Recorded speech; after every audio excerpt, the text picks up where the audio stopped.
so when we think about the nuances and the stratifications and how we classify specialty, I do think that Laura did a really nice job of describing it. It's high cost and then something else. Is that something else that needs to be stabby? Is that something else needs to be in the fridge? Like, what is that something else? No one knows. That's what makes it so special, literally and figuratively. It's all one team, because at the end of the day, the prescribers want their patients to get their meds too.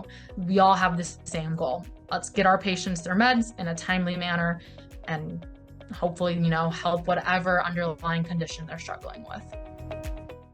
On today's episode, listen in as our expert panel discusses the challenges and solutions for ensuring access to specialty medications, including how social determinants of health play a role and strategies to overcome barriers caused by these factors.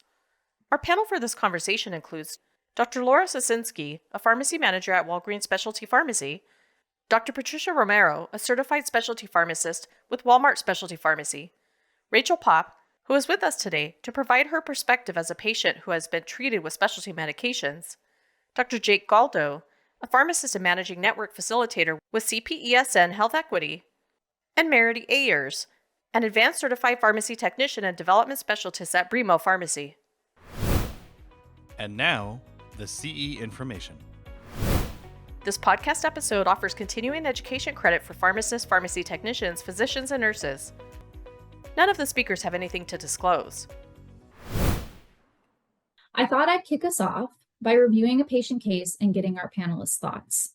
So let's consider the scenario. A patient has severe eczema, which is an inflammatory condition that often results in rashes, itchy skin, and dry skin. And for this particular patient, their eczema was so severe that it kept them up all night itching, and they had to deal with rashes from head to toe.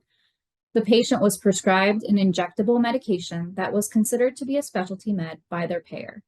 The payer required a prior authorization, or a PA, so the pharmacy and the provider worked together to submit this. The PA was approved, and the patient experienced life-changing improvements with this medication that for them was highly effective. Things were going great until a year goes by and the prior authorization expires. Upon resubmission of the paperwork required, the PA was rejected because severity no longer met the criteria. I want to turn things over to Patricia and get your thoughts on this. Is this a scenario that you've ever experienced? And if so, how is it handled? Or how would you approach the scenario if it were to occur in the future? Thanks, Laura. Yeah, so unfortunately, the situation does happen. PAs are required to be renewed, most often on an annual basis.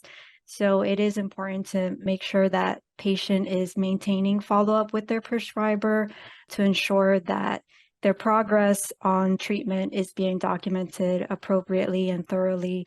That way, when you go to resubmit for PA, that clinical information is on there and they can review it.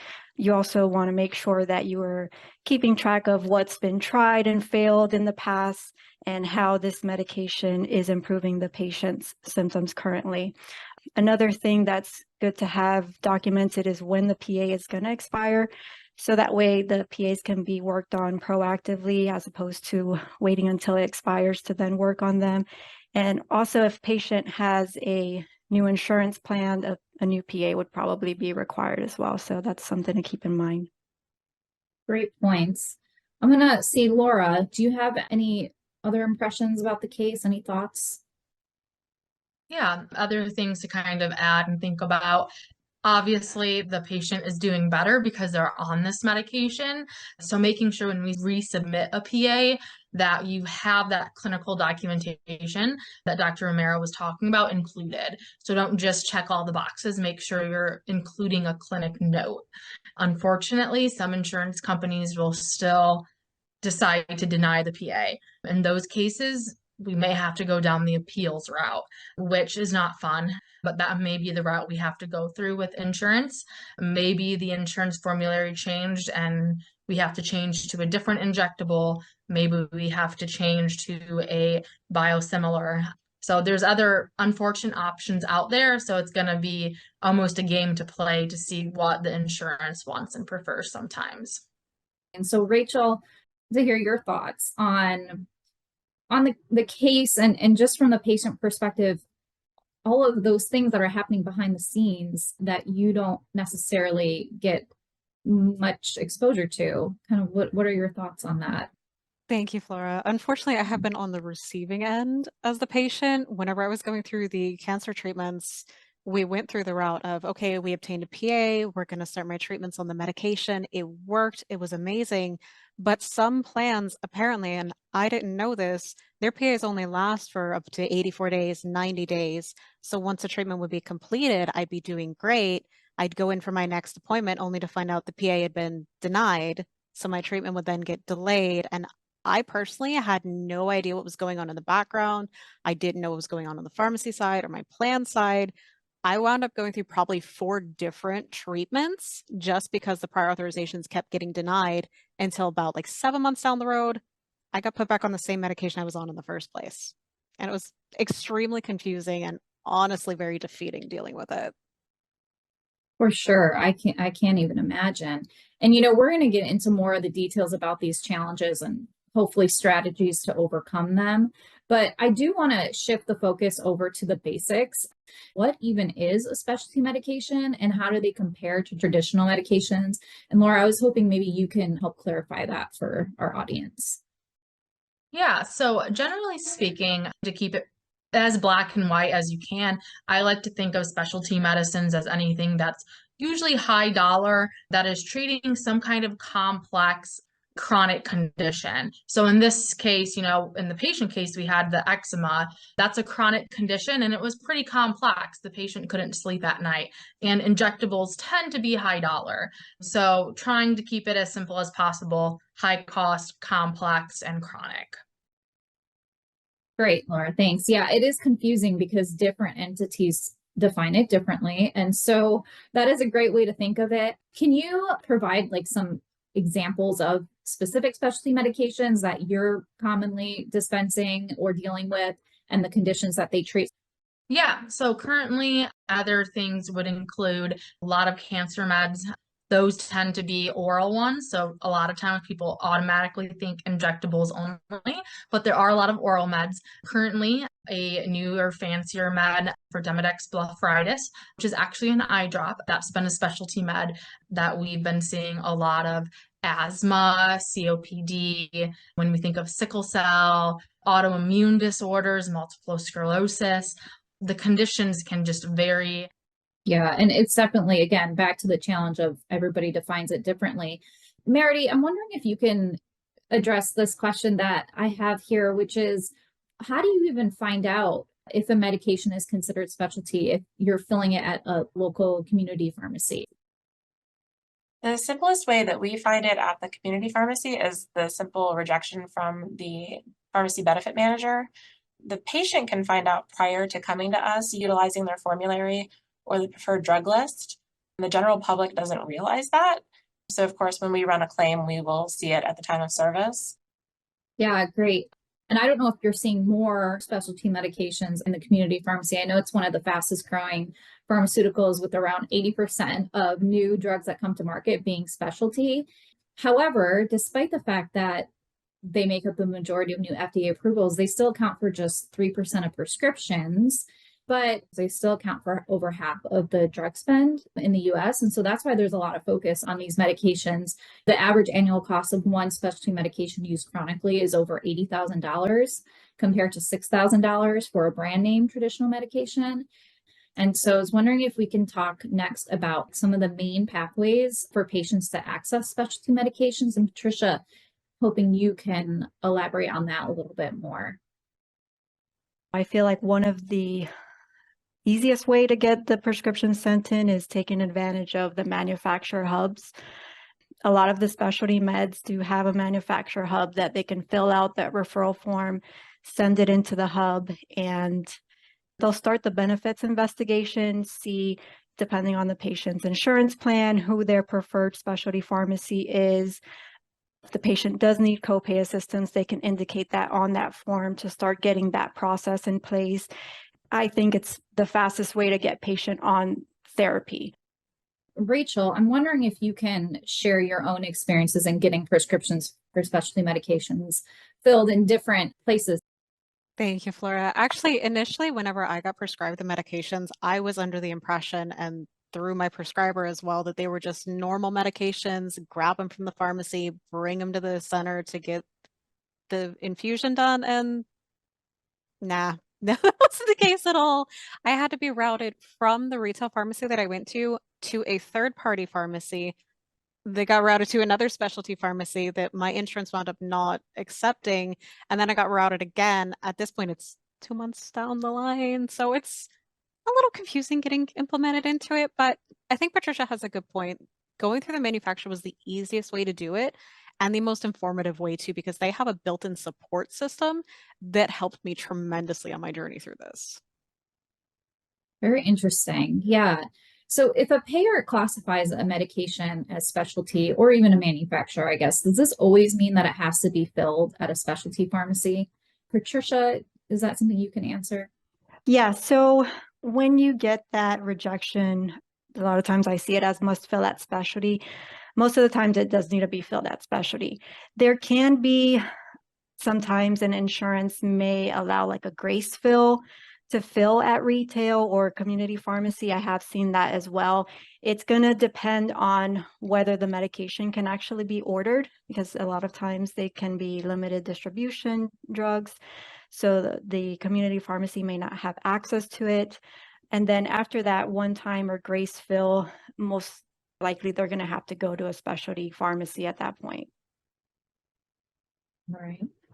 May I jump in? Oh, I've been quiet, of but I'm course. itching to jump in if that's okay. Oh, go ahead. So I think the nuance that we need to highlight here is that it is very, very regional.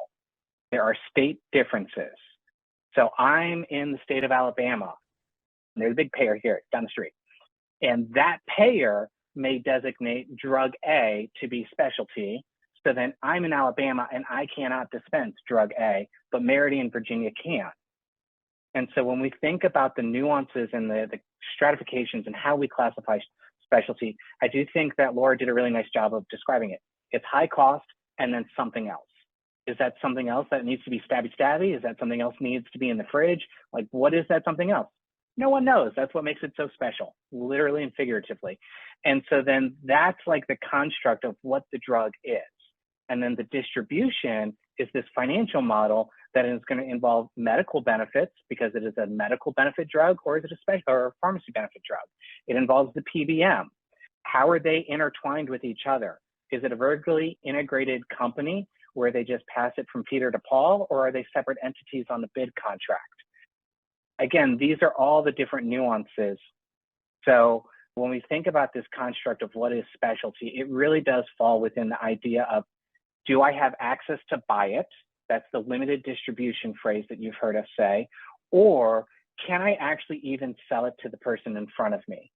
So with this drug A example, I might have access to it in Alabama, but I can't sell it because my primary insurance designates it as specialty. Or it's drug B, where I could sell it to the person in front of me, but my pharmacy wholesale contract says I cannot buy it. It's only going to go to pharmacy A or pharmacy B. Yeah, great points, Jake. And as you were talking, I was thinking to myself, how do we explain that to a patient, though? How do you explain to a patient that they have a prescription for a specialty medication and that it has to be filled elsewhere? Patricia or Rachel, if you want to jump in on how you think that could be best communicated to a patient. When they do get a specialty medication, we introduce them to the specialty concept of, okay, now you're going to be getting this medication. We do have to talk to you, every month or however often it's prescribed for you to take it. It's going to have to be shipped to you. It's not something that you can just run down the street and get it. It does need to be shipped. It's going to come in a specialized container. It's got to be kept at a certain temperature. And we make sure that the patient understands all the requirements that go with having that specialty medication. And Laura, I just want to give you the opportunity if you wanted to chime in on this. Yeah, I kind of wanted to add to a couple of things Dr. Romero was saying. But basically, the other thing is it's really important that when we're trying to explain to patients what a specialty med is and how we're going to help them through this journey, it's important that we use like patient-friendly terms. So I try my best, as well as trying to coach my staff the best, not to use terms like limited distribution, because your normal type of person out there is not going to know what that means. So trying to phrase it in ways like, well, the company that makes this drug only allows certain pharmacies to have it. So that's why you're getting called from me in central Indiana instead of your local pharmacy in southern Indiana, and so on. So trying to make it in friendly terms, because patients can get very confused and can get very mad when they have someone calling them from a different state, calling them from a different part of the state, and are completely confused. So trying to use friendly terms that they can understand. I just wanted to see if we could expand on what can prescribers and community pharmacy staff do to collaborate, and vice versa with specialty pharmacy staff. And so I was wondering, Patricia, if you maybe want to take this first, and then Laura, I'll pass it over to you. Yeah, I mean, one important thing that I think can be started on is the benefits investigation, because that's going to really determine where everything is going to go and what can actually be prescribed to a patient, depending on their formulary. So just doing a quick benefits investigation, starting at the prescriber's office with, if they've got a PA specialist or someone that handles PA, calling up the patient's insurance plan and seeing, okay, I want to prescribe this drug to my patient. What is the formulary? What does the patient have to meet in order to get this drug? Is there a PA required? What does that look like? Are they going to have to try and fail a different medication first? Getting all that up front would save time to getting patient on their medication and help prevent some of that delay. That's a great tip. Laura, do you have anything to add? Yeah, so I think another thing that's huge is remembering that we're all part of the healthcare team. So how can we close a gap? How can we make relationships with the providers in the offices that we know are prescribing these medications? So is that, finding out the extension that the nurse who does the PAs at this office, knowing their name and them knowing your name. We have a lot of those scenarios at my pharmacy where we know this office, the nurse is this name at this extension. And they know like this pharmacist works on these meds, or if they have this issue, they need to ask this person. So trying to make relationships, whether that's, going to the doctor's office, talking to them, whether that's doing community events so patients see you and know. Right now, the pharmacy I'm in does a lot with the LGBTQ plus community. So we do our best to go to Pride events and do all of that. So showing people like, hey, we are here. How can we help you? How can we bridge your gaps? So one, word of mouth, but also knowing it's all one team. Because at the end of the day, the prescribers want their patients to get their meds too. We all have the same goal. Let's get our patients their meds in a timely manner and hopefully, help whatever underlying condition they're struggling with. What are some other common barriers, Laura, I'll direct this to you, that you see that your patients are encountering when trying to get access to specialty medications that we might not have already talked about? Do you have all day? Is the real question. There are a lot. I actually teach social determinants of health at a college of pharmacy, so I could talk to you all day, but there's many. So whether that's one, the insurance access. So do they have insurance? If they do have insurance, how much does it cover? How much money do they make? Do they qualify for grants? Are their grants open? So one big thing is just cost, what's available to help the cost. Cost is huge. Next would be, I would say, where are they going to get the med? Is it available to be shipped? So in Indiana, we have lots of areas that are rural healthcare. I have tried to FedEx meds to patients multiple times. FedEx can't get there. FedEx doesn't know where the address is. Constant barrier, can't even find where a patient lives. Getting to your provider in rural areas, how are you going to get to your provider for follow-ups so that you don't have that break? So you can get your PA renewed. That's a huge barrier. Other barriers would be languages. We have lots of patients who speak different languages. I speak decent Spanish that I can get through most of our Spanish speaking calls. When it gets a little complex, that's when I get squirmish and have to tap out and get someone to help us. But it's not very authentic when you have to talk to someone on a three-way call with an interpreter, and that can make you lose the trust of your patient sometimes. It's great we have those services, but again, that's a huge barrier when it's not face to face with your patient. Religious things can be a massive barrier, especially when we're thinking about blood type of disease states, when we're looking at cancers and if patients can receive blood transfusions and things like that, honoring people's wishes with that.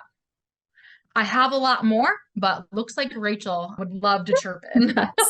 Yes, Rachel, please chime in. Thank you. Laura, you actually brought up a really good point. That was actually one of the significant barriers for myself. When I was going through my treatments, I actually lost the use of my voice. So I was not able to make phone calls or anything. And not a lot of specialty pharmacies have the ability to use the TTY systems, which is the text tone. So I didn't have a means to communicate at all. I had to go through a third party. I had to stay on the phone with my doctor. So a lot of the times our disabilities and our abilities are a huge impact and a huge barrier whenever it comes to getting these medications as well. That's a really great point, Rachel. Jake, it looked like you wanted to chime in. The overarching question is like, what are the barriers? And I think that when we consider the barriers around patients, access to care is one social determinant of health. But when we define the health inequities that we face, it is more than just our ability to get access. It's the food we eat or don't, the air that we breathe or can't, the places we live or don't live, the water that we can drink or not drink. But I think the best way to catch all of this is, again, related back to patients, the people that we're caring for. I love this story. The CHW technician was doing a patient visit.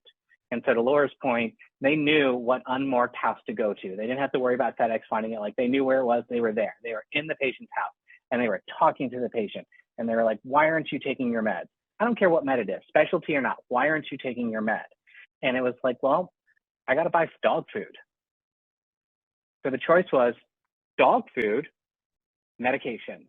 And so they were choosing dog food, which fair, like good answer. No problem with that. So what does CHW do? Called Chewy's. Chewy's has a foundation that they will provide dog food for free. And so the CHW got dog food shipped to the patient's house for free. And now the patient is able to get access to their medications. And so I think the biggest aspect of this story that I would share is that when we think about health inequities, not to be pharmacy centric, not to be myopic on just pharmacy drug cost, but health inequities are the cost of the household and how that plays into getting the access to care. Awesome. Yes. Amazing, Jake. Thank you. And that was a very innovative approach to overcoming a barrier, right? And so that leads into this next question that I wanted to make sure we spent some time on, which is, okay, so we know about all these barriers. There's the social determinants of health related barriers, and then just the barriers that are inherent to specialty medications. But what are some things that could be done to help overcome them, to help improve access for these patients who are on specialty medications? So Laura, I think I'll start with you, and then Patricia, I would love to hear your thoughts as well. Yeah, so I think I'll start with the easy one, which is figuring out the cost of meds. So I know that doesn't sound easy, but that tends to be the one that us pharmacists find easy. That's our jobs. So looking at copay cards for patients, looking at grants, looking at, for me, serving people who live with HIV, the Ryan White Foundation, tapping into that, using lots of different funds out there. Maybe we have to go the free drug route. And, maybe we're the ones who are going to have to fill out that paperwork and be the owner of that and stay on top of the prescribers to get the signatures on that. So cost of the med and getting the access to that, that's one way. That's one potential barrier solving. Sometimes it's just, sometimes it's food. So where can you go when you're local? So some specialty pharmacies ship. Some are local. I'm lucky that mine's all like a local specialty. So I know what's going on. I know where things are happening. So we're able to say, hey, there's a food bank here that's open these days. Hey, there's a food bank here. Or, hey, I actually know a pharmacist who does insulin counseling and works at this food bank on these days. This will be great for you. Love that. Thanks, Laura. Patricia, do you have anything to add? Yeah, I would just say adherence calls also is something that is, a small thing, but it can make a big difference. Patients can just forget, they get busy. So making sure we're staying on top of our adherence calls, connecting patients with those CHWs when they need it. I've seen where they can get patient connected with local support groups, and that makes such a big difference in some patients' lives because of that loneliness that was mentioned earlier. So having that support group. And also some pharmacies can offer face-to-face consultation via a secure video. We ship nationwide, so our patients are not local a lot of the times, but we can offer a secure video if patient needs help with like injection training, they're not understanding something, troubleshooting their therapy and getting that injection done correctly. Great tips. Meredy, do you have anything to add from the community pharmacy perspective? Yeah, like Patricia was saying, I kind of like to call it like the peanut butter and jelly effect, stacking kind of the resources on top of that. Like she said, like, and even Laura mentioned, like the food bank on top of the other things. Where can you go to get this and top of this, and recommending places for transportation while you're building these relationships with your community. Awesome. Great. And I just realized we've been saying CHW. And so for the audience who might not know, that acronym stands for Community Health Worker. We will expand on Community Health Worker shortly.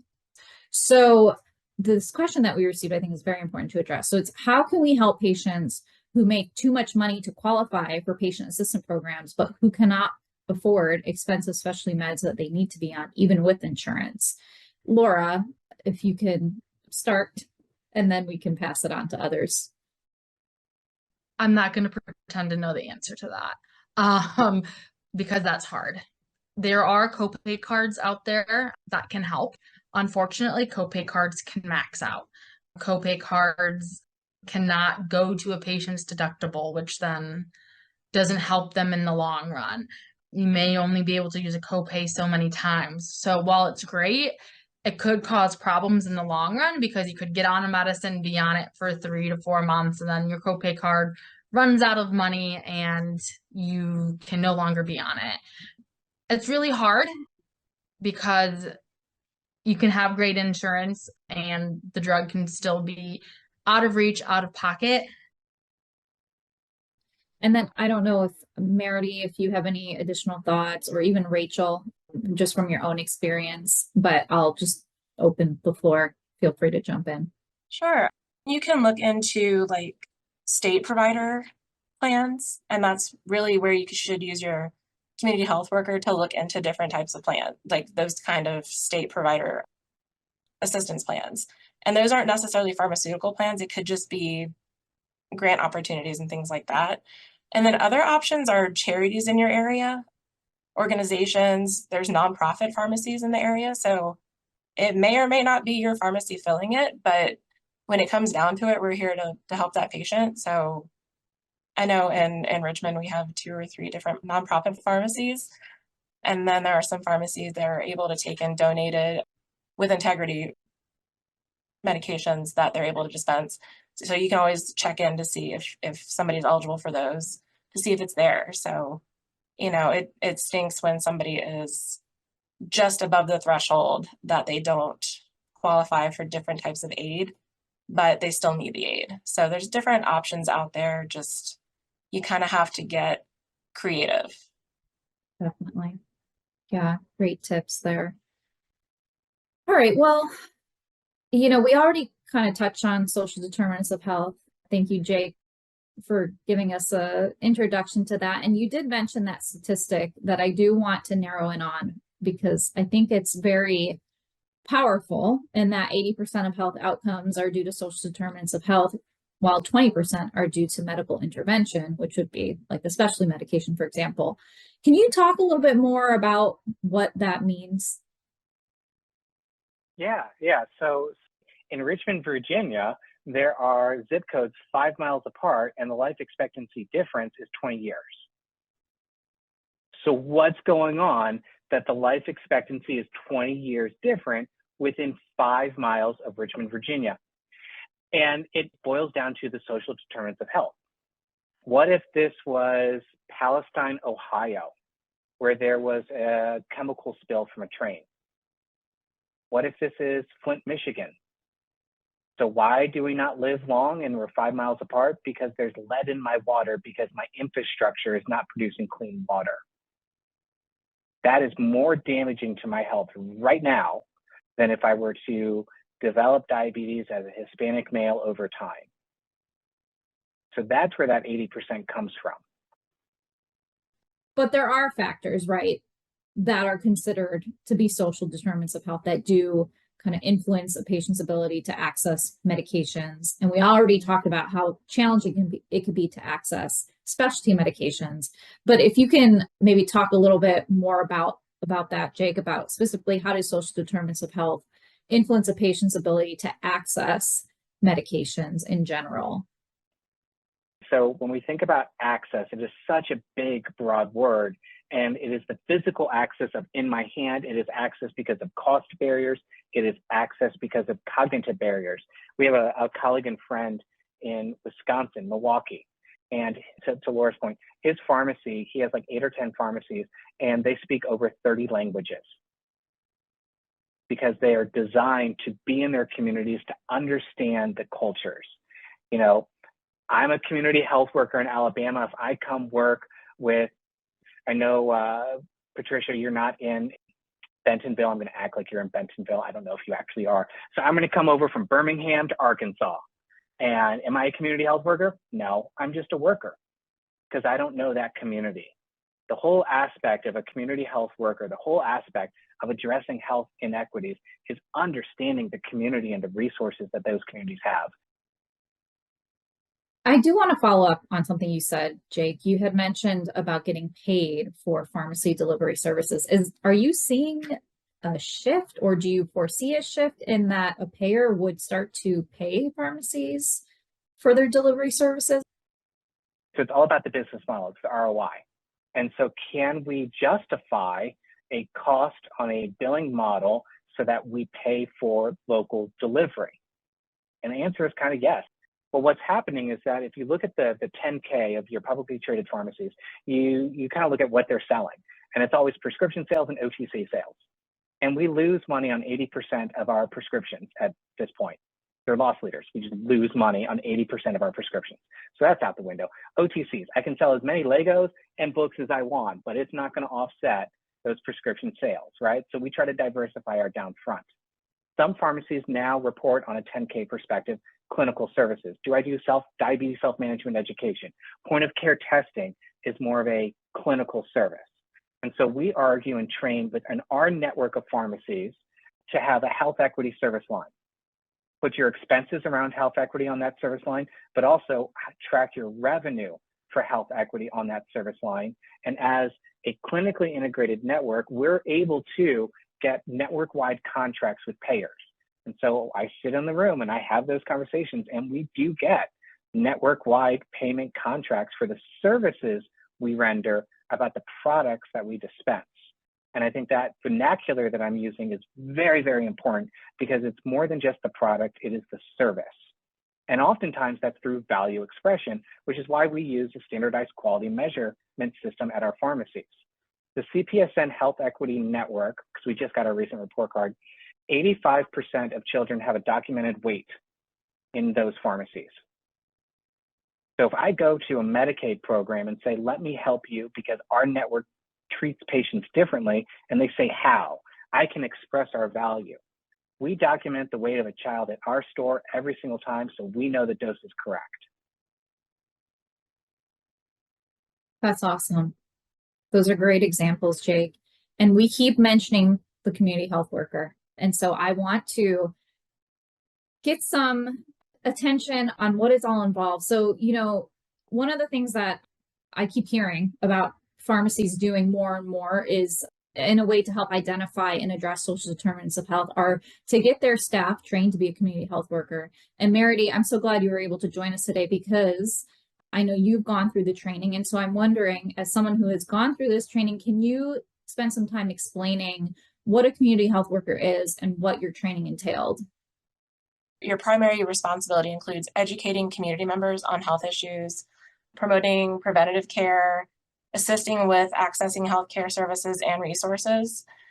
So my training consisted of a 2-hour course weekly for 16 weeks.